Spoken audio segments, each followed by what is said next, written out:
Anong ganap sa mundo ng showbiz? Nagulantang ang netizens nang mag-post si Joshua Garcia sa kanyang IG story ng isang babaeng nakatalikod na nasa beach. Walang caption na nilagay ang binata at walang mention, ngunit mukhang kilalang kilala na ito ng kanyang supporters. Miss Trina G, tinatapos mo na ba talaga ang pila? Tanong sa isang tweet ng netizen.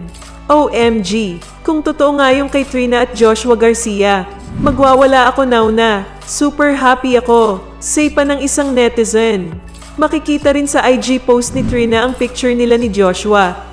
Si Trina Goitingco ay ang team guard ng Ateneo Women's Basketball.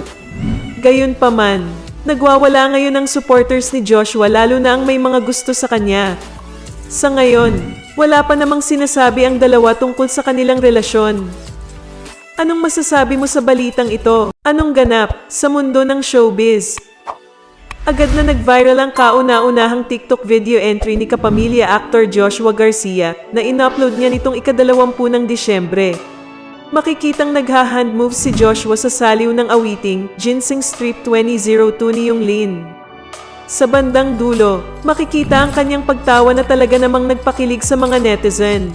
Samantala, may mga netizen naman na nakapansing si Joshua Garcia raw ay pinagsamang Alden Richards at John Lloyd Cruz pagdating sa looks at acting prowess. Kahit na iniwan na raw ni JLC ang ABS-CBN, nariyan na umano si Joshua na posibleng pumalit na sa iniwan niyang trono sa naturang network.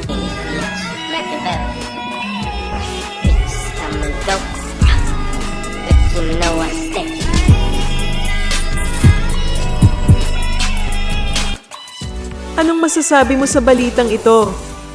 Anong ganap sa mundo ng showbiz?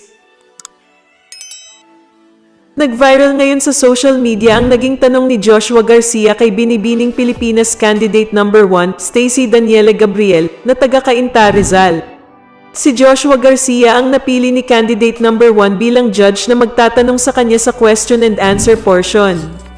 Naging viral ang nasabing tanong ni Joshua Garcia matapos itong may ugnay sa isang marites ng social media. Anyone, please step forward. Please pick a glow stick. And you have picked our judge, Mr. Joshua Garcia. Hello. Good evening. Magandang gabi. Magandang gabi po. Okay, here's your question. Personally, how do you distinguish a historian from a marites?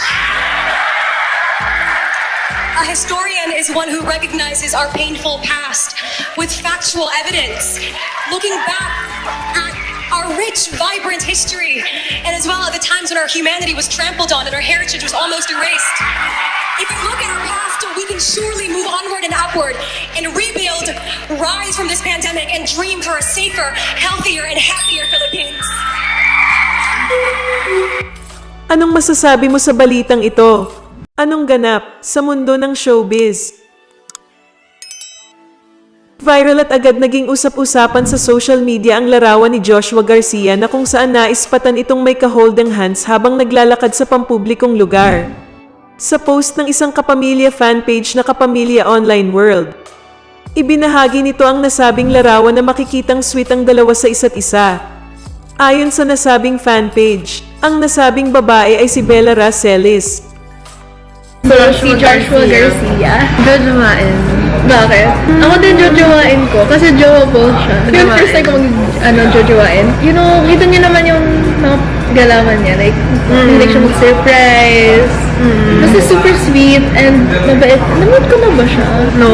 Ano pa ba? Sa taga Batangas din siya, di ba? Ha? Taga Batangas. Oo, taga Batangas. Batangas represent. Parang boy next door. Yung vibes. Anong masasabi mo sa balitang ito? Anong ganap sa mundo ng showbiz? Naloka ang Pinoy netizens matapos maging laman ng TikTok video ni Bella Poarch, sikat na Filipino-American singer, si Joshua Garcia kamakailan. Sa kanyang TikTok video, makikitang umaarting nagluluto ang online personality gamit pa ang green apples. Sa 7 segundong TikTok content, biglang hahalo sa video ni Bella ang imahe ni Joshua habang naggigitara, sabay paglabas ng mga salitang may brain na tila nagpapahayag ng pagpapantasya ni Bella sa aktor.